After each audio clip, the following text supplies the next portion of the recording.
2 Samuel chapter 16.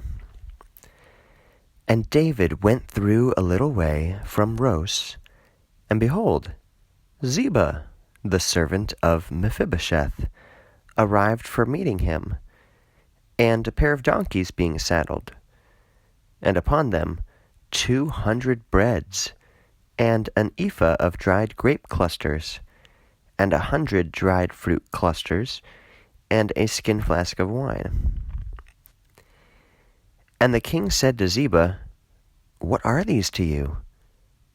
And Ziba said, "The donkeys for the household of the king to mount, and the breads, and the dried fruit clusters, and dried grapes for food to the servants, and the wine to drink to the one faint in the wilderness." And the king said, "Where is the son of your master?" And Ziba said to the king, "Behold, he sits in Jerusalem, for he said, 'Today the house of Israel shall return to me the kingdom of my father.'" And the king said to Ziba, "Behold, I give to you all as much as is Mephibosheth's." And Ziba said, "I do obeisance. May I find favor in your eyes, O my master, O king."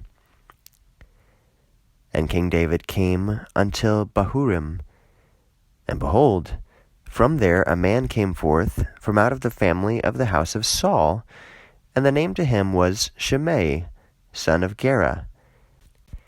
He came forth coming and cursing, and throwing stones at David, and at all the servants of King David, and all the people, and all the mighty ones at the right and from the left of the king. And thus Shimei said in his cursing, Go forth, O man of the bloodsheddings, and O man the lawbreaker. The Lord returned upon you all the blood of the house of Saul, because you reigned instead of him. And the Lord gave the kingdom into the hand of Absalom your son.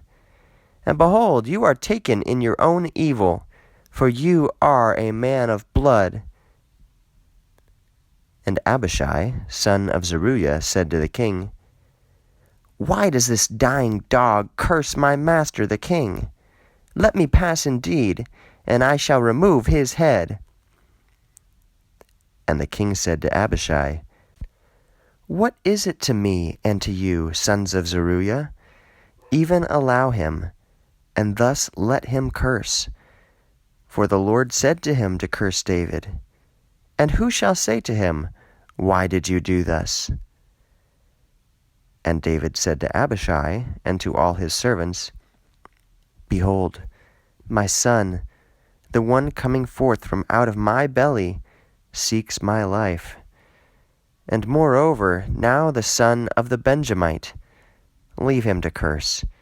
For the Lord told him, If by any means the Lord may behold in my humiliation, and shall return good to me for his curse this day, so be it.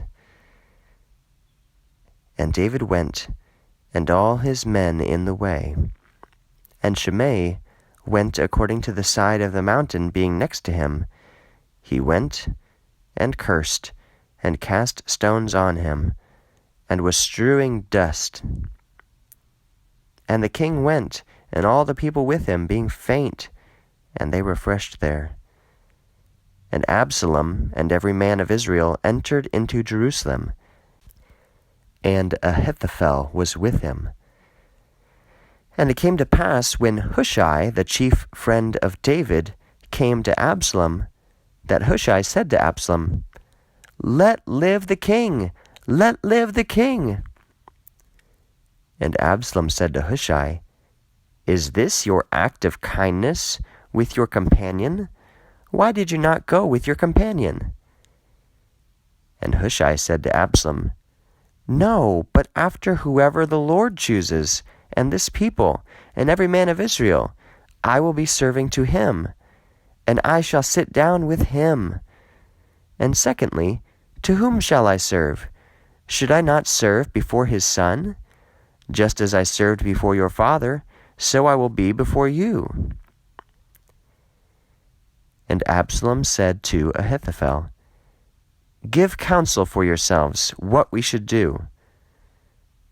And Ahithophel said to Absalom, "Enter to the concubines of your father, which he left behind to guard his house, and all Israel shall hear that you disgraced your father, and the hands of all the ones with you shall grow in strength."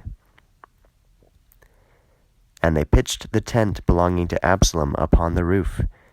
And Absalom entered to the concubines of his father in the eyes of all Israel. And the counsel of Ahithophel, which he consulted in the first days, was in which manner as if he should ask anything by the word of God. Thus was all the counsel of Ahithophel, both to David and to Absalom.